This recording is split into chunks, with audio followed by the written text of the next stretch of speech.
Je pense que c'est pas bon l'obésité. Parce que j'ai beaucoup souffert. Ah, vous étiez obèse? Pendant au moins 10 ans, oui, j'étais obèse. Je n'étais pas gros, mais j'étais obèse. Mais obèse, là, quand on vous dit ça, est-ce que ça vous fait mal? Non, ça ne me fait pas mal. Sauf que je ne me contrôlais pas, je ne me contrôlais plus. À combien de kilos? J'avais 158 kilos. Waouh! Et 158, c'est beaucoup quand même. Hein? Ah ouais. Il y a sa balance? Pardon? Il y a sa balance? Oui, c'est possible qu'il ait sa balance. Il y a d'autres qui ont plus que 158 kilos. Oui, 200, oui, 400 même. Mais quel a été le déclencheur? Qu'est-ce qui vous a dit? Qu'est-ce qui vous a poussé à subir l'opération? Bon, vous savez qu'à l'époque, je jouais au foot ici en Côte d'Ivoire et en Europe. Et après, quand je suis rentré dans le métier d'agent de joueur, je ne me contrôlais plus. Le fric, le magot, donc le laisser aller. Je ne me contrôlais plus. Je mangeais à des heures tardives. Et puis, des fois, quand tu vas en boîte, des fois, à des heures tardives, tu vas manger, comme on le dit, le polo et autres, là. Donc, vraiment, tu ne me contrôlais plus. Donc, je me laissais aller et puis j'ai énormément pris du poids. Je n'arrivais plus à marcher. Et à ce point? Oui, c'était difficile. Je n'arrivais plus à marcher. Et puis, en plus, à regarder, par exemple, l'image, j'étais assis au stade Champroux, à Marcory, en train de regarder un match. Au lieu de regarder le match, j'étais en train de dormir. C'est vous, là? Oui, et on m'a filmé. Un de mes amis. Donc, sincèrement, j'ai beaucoup souffert. Donc, c'est à partir de cette photo-là que... Non, il y a beaucoup de photos, même quand je me mariais.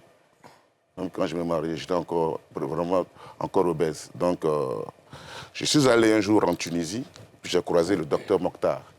Et c'est lui, avant la CAN qui s'est passée l'année dernière au Cameroun, je lui ai dit je partais à la CAN, et à mon retour, il m'a dit viens à Tunis, je vais te rattraper comme un gamin de 18 ans. Nous allons tous aller le voir, ce Mokhtar. Mokhtar, attends-toi à moi, dans les jours à venir. Et après la CAN, j'ai pris le premier avion avec mon épouse. Nous sommes partis à Tunis. Et puis, en 2 heures de temps, il a diminué mon estomac. On appelle ça, ce que la médecine appelle la sleeve. Oui, la sleeve. Et la sleeve m'a permis, dès qu'on a donné mon estomac, en 15 minutes, j'ai perdu 15 kilos. Ah ouais? Ouais. Et puis, à partir de là, j'ai fait 3 mois à boire la soupe. Je ne mangeais pas. Oui. Et cette opération te permet de ne pas avoir faim.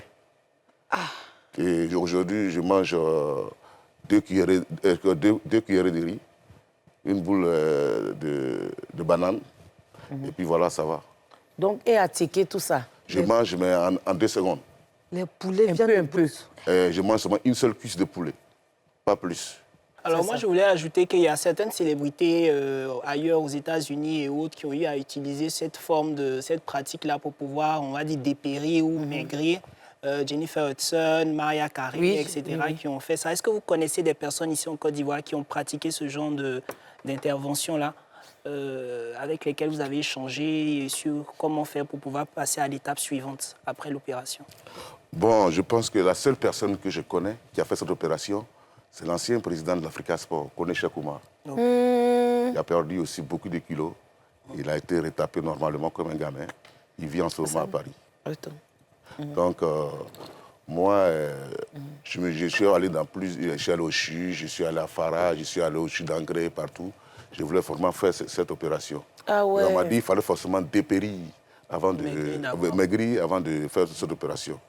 Donc, quand je suis allé à Tunis dans le cadre de mes activités professionnelles, je suis tombé sur le payeur de l'ambassade de Côte d'Ivoire à Tunis, M. Gouhou, qui m'a dit, je lui ai dit, écoute, je souffre, c'est difficile pour moi, qu'est-ce que j'ai fait? Il dit, allons voir le médecin, le docteur Mokhtar. Et quand j'ai expliqué à Mokhtar, il m'a dit, si tu t'opères pas, tu as 6 mois à vivre, pas plus. Oh. Donc, je lui ai dit, bon, laisse-moi partir à la CAN. Et à mon retour, quand je viens, ils ont fait l'opération. À la CAN, là-bas. Il m'a dit, il ne faut pas t'inquiéter, n'aie pas peur, il n'y a rien. Il n'y a pas de mort dedans, il n'y a rien. Je vais t'enlever ça proprement et puis tu vas te retaper. Parce qu'il m'a dit, tu ronfles beaucoup? J'ai dit oui. Il dit, un matin, à 5 h du matin, ça peut te lâcher. Parce que je pense que l'obésité aussi, ça développe l'apnée du sommeil. Oui. Un matin, à 5 h, ça peut te lâcher. Même, tu ne peux même pas avoir de rapport, c'est impossible. Parce que ton ventre, ça gêne tout. Oui. Mais il y a l'apnée, il y a aussi les maladies cardiovasculaires, il y a le poids qui fait des douleurs les aux genoux, tout ça. Et avec madame, je vois qu'elle vous a accompagné. Vous êtes mariés pendant que vous étiez obèse. Oui. Elle vous a accompagné aussi pour... Elle m'a accompagné, Donc l'accompagnement du conjoint ou de la conjointe est très important. Oui, elle m'a accompagné. Le soutien. Quand je suis dans la salle d'opération, elle m'attendait. Je lui ai dit, je reviens dans 2 heures, t'inquiète, puisque le médecin m'a rassuré. Et puis après 2 heures, je suis revenu sans Elle est de quelle ethnie? Elle est d'ici, elle est Niambois. Elle est bien. C'est une bonne femme. Nous avons des vidéos pour Monsieur Jean Gain. On regarde. Pour moi. Je fais cette vidéo pour te dire bravo et surtout te féliciter parce que tu as pris une très grande et belle décision. C'est de faire la sleeve pour combattre cette obésité qui est la cause de beaucoup de maladies et qui est même la cause de mortalité dans le monde. Bravo à toi, j'espère que tu profites de chaque instant. Sois heureux et que Dieu te garde. Bisous, c'est ta diva Barbara Kanama. Salut, je suis Savanala, artiste chanteuse ivoirienne. Je fais cette vidéo pour parler de mon frère, de mon ami, mon partenaire, Jean-Gaël Chrysostome. Alors, je parle vraiment de mon ami de longue date qui avait un surpoids. Et je lui ai dit, Jean-Gaël, vraiment, il faut que tu maigrisses. Je lui ai même dit des mots un peu méchants pour le choquer, afin qu'il ait le courage de maigrir. Je lui ai demandé de se mettre au sport, de faire un régime alimentaire, ou dans le pire des cas, se faire opérer. Et c'est ce qu'il a suivi. Et aujourd'hui, je pense qu'il a bien maigri. Je constate en fait qu'il a bien maigri. Et ça me fait énormément plaisir. Voilà. À bientôt. Mon ami Jean-Gaël Chrysostome, je tenais à te féliciter. Parce que tu as pris une très belle initiative de te faire opérer. C'est vrai que toute opération est à risque, mais tu as tenu à le faire. J'ai beaucoup prié pour toi. Dieu merci, l'opération s'est tellement bien passée que tu es en train de retrouver ton corps d'avant. Ce magnifique corps sportif que tu avais, tu es en train de le retrouver. Tu as tellement perdu de poids et là tu te sens tellement bien dans ton corps. Je suis tellement contente pour toi. Tout ce que je peux te dire, c'est mes encouragements.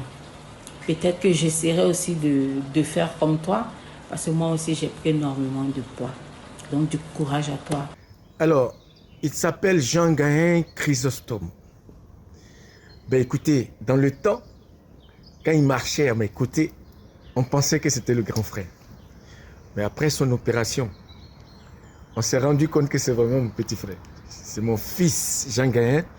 Il a été vraiment stratège d'aller faire cette opération. Et aujourd'hui, il a retrouvé sa forme, une forme qui lui permet d'être à l'aise dans la vie. Je pense qu'il faut l'écouter. Je pense qu'il faut le féliciter. Ça prouve que les gens vous aiment quand même. Les gens vous aiment, se soucient de votre santé. Et aussi, il y a l'état d'esprit, hein, je pense. Et oh.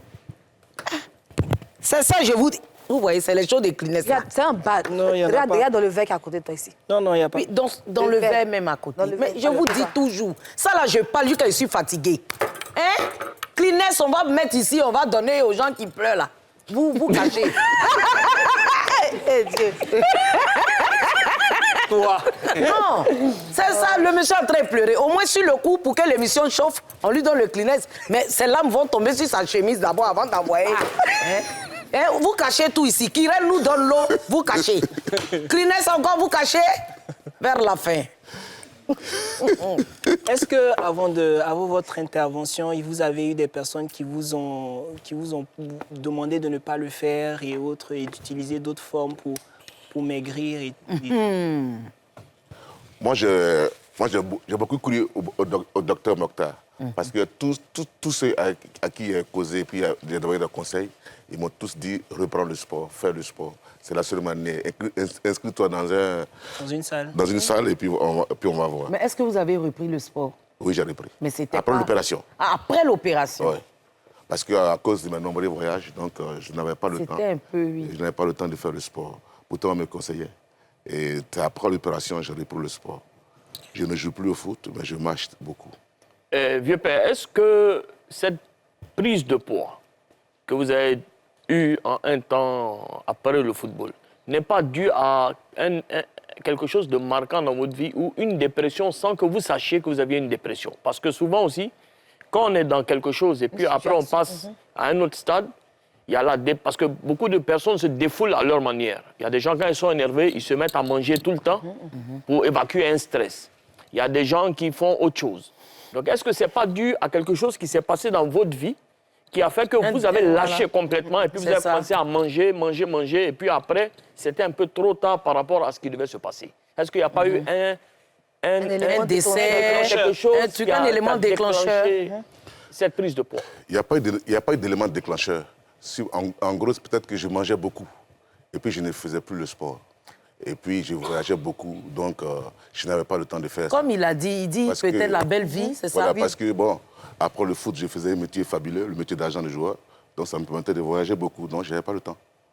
Et je ne me contrôlais plus. Je mangeais à 2h du matin, à minuit, à 23h, ainsi de suite. Et quand tu manges à une heure tardive, quand tu dors, tu ne peux plus récupérer. Tu ne digères pas. Tu ne digères pas. Donc ainsi de suite, voilà. Sinon, et vous avez perdu combien de kilos? J'ai perdu 52 kilos aujourd'hui. Seigneur, bravo. 258. Super. Après, directement après l'opération, donc, tu perds le poids. Ah, d'accord. Et après, c'est là, il y a combien de temps que vous avez subi l'intervention? Ça fait 15 mois aujourd'hui. 15 mois. Donc, vous êtes encore dans le processus d'amaigrissement. Oui. Vous avez il faut que je perde les 10 kilos qui restent. Vous avez un objectif de poids à atteindre? Non, normalement, en temps normal, ce que le docteur m'a dit, il m'a dit, dès que tu fais la sleeve, tu as encore 10 à 15 à 20 ans de vie. En plus de ça, normalement, si tu avais 100 kilos avant, que tu fais la sleeve, je pense que tu dois tout faire pour revenir à la moitié. C'est quoi pour moi? En fait, il y a un barème. Ouais. En fonction de ta taille, de ton poids, des caractéristiques, on te fait arriver et c'est un long processus. Il ne peut pas perdre tout d'un coup. Parce qu'il y a l'après encore perte de poids, quand la peau commence à devenir flasque et tout ça, il y a beaucoup de choses qu'il faut suivre. Et puis, il y a des gens, ils se font suivre aussi par un psychologue pour commencer à accepter ce qu'ils sont, comment leur peau est. C'est très important. C'est très important. Voilà, c'est un processus. Très, très important. Voilà. Ouais. Ah bon? Oui, très, très, très important. Et puis le problème aussi, tu n'as pas faim. Tu peux t'asseoir avec des amis, ils sont en train de manger, boire, tout et tout, mais ça ne dit rien. Tu ne sais même pas même s'il y a des gens qui mangent. Ça te dit rien même. Tu n'as pas faim. Des viandes de brousse, tout ça là. Parce qu'il y a le risque de devenir boulimique aussi. Et quand tu manges un peu plus, tu commences à ok, d'accord. Bah, on va aller rapidement à la pub et puis on revient tout à l'heure. On reçoit un autre invité. Pub.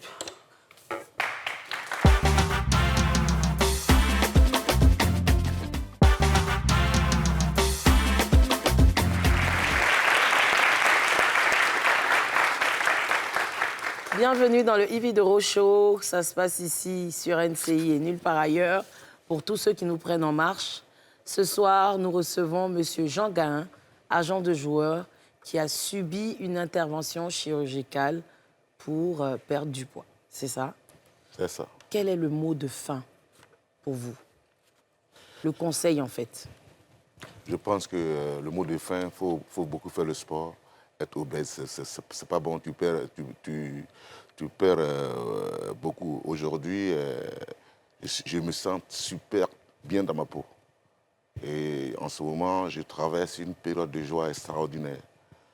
Je peux marcher tranquillement, parce qu'à l'époque, même prendre l'escalier, le premier étage, je ne pouvais pas. Dès que je prends, je suis essoufflé, je n'arrivais pas. Donc aujourd'hui, cette opération m'a beaucoup fait de bien. Et je profite de l'occasion pour dire qu'il faut se mettre au sport. Parce que la santé n'a pas de prix. C'est ça. Ça m'a coûté quand même 10 000 €, mais ce n'est pas grave. C'est mieux de mettre de l'argent où aujourd'hui j'ai été retapé que de me retrouver à l'UDAM civil. C'est ça. Donc aujourd'hui, je me sens bien. Merci. Une fraîcheur qui égaie vos papilles. Une élégance qui habille votre table. Une exaltation de bulles qui allège vos repas.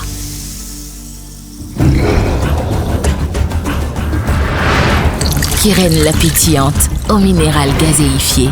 Keren la pétillante, il fait bon vivre léger.